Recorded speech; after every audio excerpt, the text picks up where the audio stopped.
evening of the 21st of December 1988 at about 7 o'clock, all hell broke loose here where I'm standing, because the kerosene-filled wing of Pan Am 103 slammed into the ground right here and exploded. It sent a fireball hundreds of feet into the air.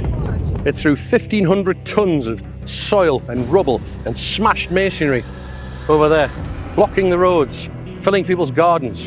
Aluminium rained from the sky. Gas turbines plunged to earth and buried themselves around the town.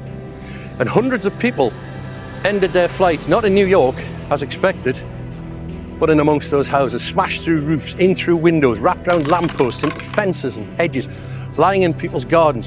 And townspeople were snuffed out in the blink of an eye, right here, without ever knowing why or what hit them. Absolute carnage visited on this town, with no warning and no reason. So who was first to come and deal with it? Well, the townspeople first of all, and they were positively heroic. But very shortly after, everybody turned up. Fire brigade, police, ambulance, army, air force, government, royalty, MI5, the Americans, CIA, FBI, Uncle Tom Cobley and all, they all came here. But there was one other bunch of people who got here straight away. They had boots on the ground that very night. And these were people whose job it was to unpick this, to understand it, to make sense of it, to say, that's evidence, that's collateral damage. That got damaged in an air accident, something strange has happened to this piece. And they had academics and scientists at their back to prove their theories. And because of this, they could direct all those other resources. And it wasn't MI5 or the CIA or the FBI or the police who determined that Pan Am 103 was brought down by a bomb. It was the investigators, the inspectors of the Air Accident Investigation Branch at Farnborough. And because of them, the perpetrators of this were brought to justice. And because of them, the story that we know is the story that persists. But who were they? You never see them particularly. If you dig deep in the recreations and the documentaries, you'll get a glimpse. But what sort of people were they? Plucked from their families at Christmas to do an awful job of work in terrible conditions. Well, here, two of them tell their story very candidly. Two pairs of those boots on the ground with no punches pulled. I was going to say I'm joined by, but I'm not, because I've done the joining, because I'm hundreds of miles from home. Two really fascinating chaps.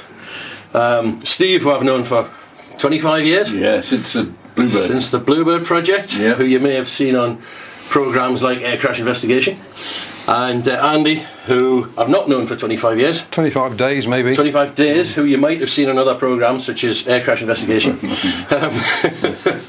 And last time I was here, we had a good old chat about, because you guys were senior investigators of accidents. Senior inspectors of air accidents. Senior inspectors of air accidents. That's our official title. Brackets engineering, just to be pedantic. Yeah. Brackets engineering at the Air Accident Investigation Branch in Farnborough, otherwise known as the Branch. And what's even more intriguing is that you were both at Lockerbie, yeah, which has been quite topical this year. I've got a really boring story. I was at home living at my parents' house. I was a 19-year-old youth, and I came down the stairs and it said something bad had happened at Lockerbie.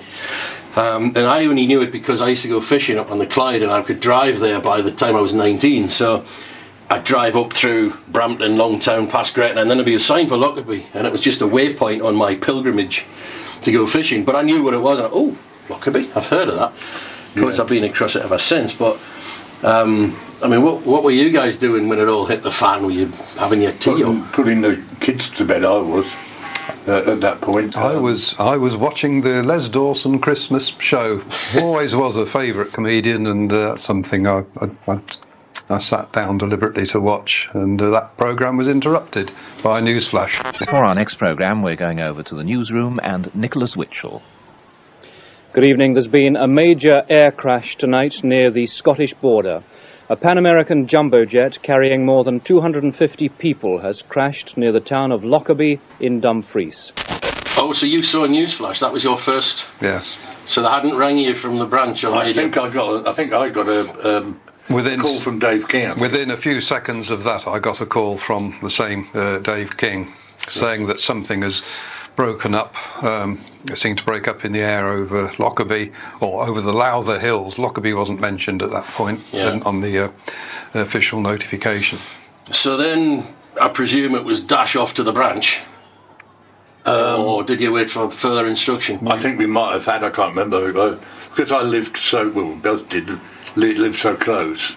It was not a big problem to go into the branch and pick up kit rather than keep it at home. Right. But I think I already had a lot of it at home. I think I had a lot. I have no recollection of going to the branch, but I was told to go and join a special flight put on by Pan Am in one of what must have been the original Boeing 727s at Heathrow. And I know I had with me one of the brand new mobile phones, which are the size of a breeze block. And that was a real impediment to me then and subsequently out in the field. But I remember getting to the Pan Am facility at Heathrow, and from there I was guided onto the aeroplane. So I actually got on from the air side, not from the passenger side. Right, because I did wonder, I know you'd gone in a 727, I was going to say, where did that come from? But it was Pan Am's aircraft. So that they flew you to Carlisle? Yeah. Which, I mean, I flew to Carlisle many times. I was always in helicopter, so I never used the runway, but I saw it a lot. And it wasn't the greatest. So it's middle of the night. Well, my recollection was that Carlisle had a runway a bit longer than my mother's allotment. Yeah. And that's the same Carlisle. Yeah, and the captain, when he came on the PA, he said, well, buckle up, this is going to be a real hard landing. So, God, you know, we did buckle up. I did anyway. Yeah. And we turned off, and you could just see the stoplights glaring at us through the windows. I'm sure it must be the biggest aircraft that's actually flown in there.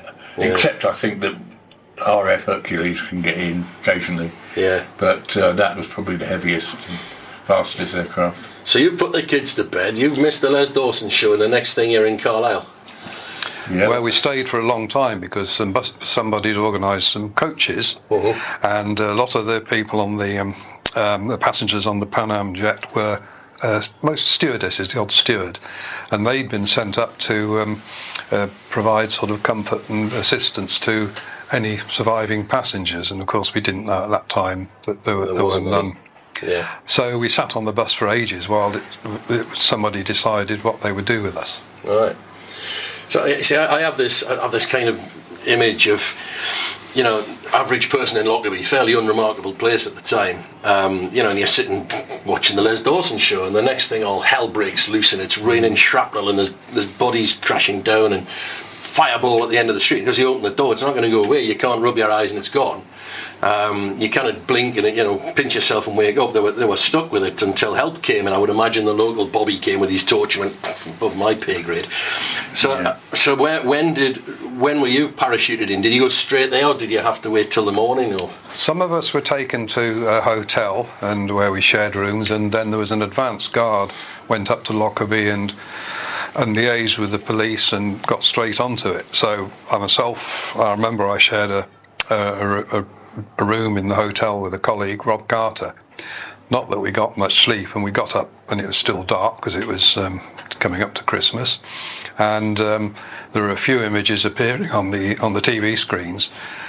We could hear. I remember listening on the radio to one of our colleagues in an SARC King helicopter who was up there, and he was subsequently interviewed by Valerie Singleton, which I remember being very envious about that. My goodness, you know, he's probably going to get a Blue Peter badge, and it's something I always wanted as a child. I know someone who's got one of them. Oh yes, the real one, yeah, Blue Peter badge. Well, so, one thing, Bill, that I'd like to mention is the AAIB are the forgotten first responders. Nobody ever hardly mentions us. The police in the recent one referred to us as our consultants, to our which we're not. In fact, they would be more like consultants to ours. Yeah. And they needed our expertise because they had totally unrealistic expectations about how they could handle it. I mean, they wanted every piece of evidence, every piece. Bear in mind, must be about 500,000 or so pieces, photographed in situ with a label attached and two policemen standing over it.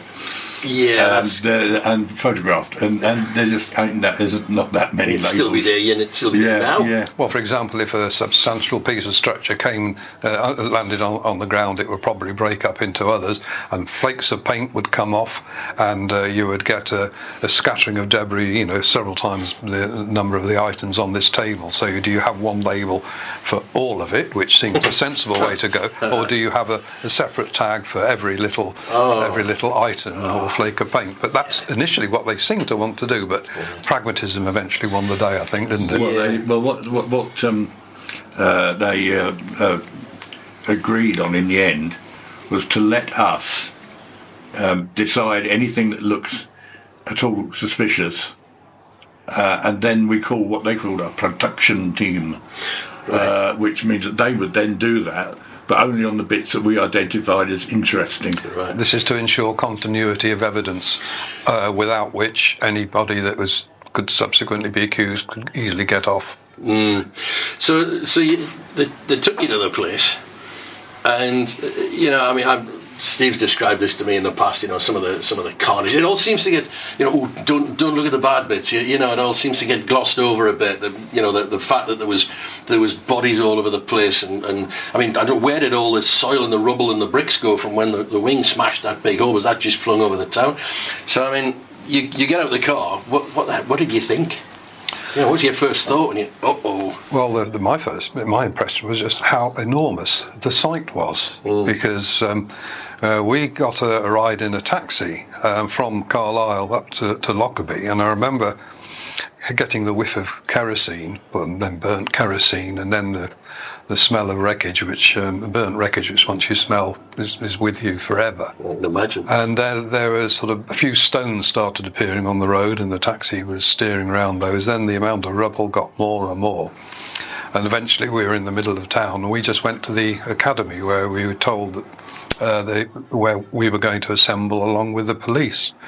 And at one point there were over 600 police in the town, which is the entire establishment of the Dumfries and Galloway constabulary. So they were subsequently reinforced by the Strathclyde police, who seemed to be very hard men in comparison. So we from there we eventually, and it did take until the middle of the morning, we got allocated sites. So Steve got Tundergarth, where the front fuselage was, the nose of the aircraft, and I got the big hole in the ground, which subsequently was discovered been made by the wing, which dived in bereft of the fuselage. In fact, there was the wing on its own, almost tip to tip, just the trip fairings are missing. Because people tend to think a wing, you've got one on that side and you glue that into your airfix, and you've got one on that side and you glue that into your airfix. This was the whole thing. The wing is one structural entity, and it's from almost tip to tip. It's just the sort of the composite bits on the tip that weren't there. And there were even a few bits of fuselage were identified, and I think a couple of seat rows might have been in there as well. But it was just an enormous hole in the ground, and the debris was thrown over the immediate area, because people who came to the site during the day had to pick themselves through all this muck, and it was not that easy. No, I can imagine. In sort of office type shoes, which most of them seem to have. The police were initially very ill equipped. They had their shiny shoes, not boots, and they had to go out and buy wellies in bulk. I remember you telling me a story, because it's like everything else. Whenever there's dark things going on, there's always something funny happens in the middle of it. And there was a couple of really good books I read years ago, not long after the Falklands War, and they're called Don't Cry for Me, Sergeant Major, and Try Not to Laugh, Sergeant Major. And it was the funny side of the Falklands War. And one story that stuck in my mind was about a British officer who was obeying the call of nature. So there he is out the way a bit, squatting over a hole in the ground, and 20 Argentinian soldiers appeared to offer surrender. And it said he didn't know whether to finish what he was doing or accept the surrender, and in the end he got in a terrible state trying to do both at once. so he accepted the surrender and immediately requisitioned a pair of trousers. And it's a great little story. And I remember you telling me something about ill-equipped policemen trying to get out of the back of a Chinook, and that all going terribly wrong. What was that one? After After about 5 days or so, we were picking the cockpit section clean of any possible evidence. It didn't have a lot, to be honest. And so they said, look, we've got a report of a wing way out in the Bundu, but we don't think we're missing any wing. Could you go and take a look? So Chinook duly pitched up with me. It was full of policemen and RAF personnel carrying body bags, big folded up plastic, and I got on with them because it was going in that area, and it landed pretty close to where this so-called wing, which turned out to be an elevator. People don't realise how big the 747 is, and it did its party trick because the ground was soft and uneven. It balanced on its rear wheels and applying power to keep the nose off there and in the ground, and so it was generating a huge amount of downwash, and it was on a slope, so as soon as they got off the ramp they were running downhill, and to add ridiculousness to it, the loadmaster, the RAF loadmaster, was he was used to unloading troops. Right. So his brief is go, go, go, go, go. So that was sort of startling them, and they were rushing off, and every one of them, I think, fell over and rolled down the hill. And except me, I just got up and strolled down. Not me, mate. Yes, not having any of that. But all of us have sort of had sort of odd stories to tell. I mean, within Site B, we're getting very worried about what we might find, because some of the firemen were getting hypodermic needles through their boots, because that was one of the sort of items being carried in the cargo. Right. And we uncovered a bit of wreckage in the garden, and we found what would look like a dismembered leg, with a big woolen stocking over it, and everybody stopped work and we called somebody medically qualified.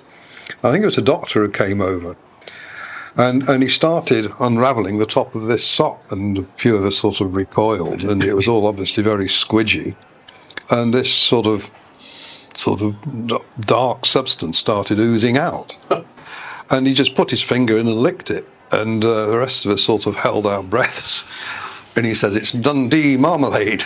And it was a sock had been packed with several jars of marmalade to try and, protect them against the excesses of the baggage handlers, I guess. Yeah. And that's what we were looking at. And there was a huge sigh of relief. Yeah. I mean, why should you sigh with relief when, hundreds of people around you had died? But those are the sort of, we hung on to those little bits of relief, which sort of to get on with the next bit. Yeah, I remember the lad who went off in the Chinook. He said they landed a few times to have a look at stuff, and he said one place he got out and he said there was completely intact bottles of spirits. Come all the way down and just stuck in the grass. Yes. And I remember that those you come back a few days later and that bottle of whiskey would still be sat in the ground. Yeah, and then one day it wasn't. It was gone. Yes. So we never knew who had it away. I always suspected Steve. Steve's had it. No, it wasn't. No, wasn't Steve. Bad karma. It'll be one of them Scottish policemen that not have been able to put up with that sticking out of the grass, put it in a good home, just end up as evidence. Well, we were accompanied often by a guy called Mike Stresky, who's a policeman, plain clothes, I think, but he was a good guy and he liked aeroplanes and understood. And we were out with a what's the Aerospatiale, very popular helicopter. Oh, the Squirrel. Squirrel, yeah. PLN Helicopters, who he was one of the directors, I think. And we were just looking up and seeing if there was anything there that we'd missed. And sure enough, in a little crevasse about sort of 4 feet wide or something like that, there was a sort of brightly coloured suitcase. And we said, well, it's not really our remit, but I think we better pick it up because they won't see that from the ground. And John Poland brought the helicopter in, and he parked it across with the front of the skids on one side and the rear skids, and he opened the door, and Mike leaned out to try and get it under his seatbelt so he could go a bit further and fell out into the ditch. Oops. Yeah. But, yes, it was full of sort of iconic little moments,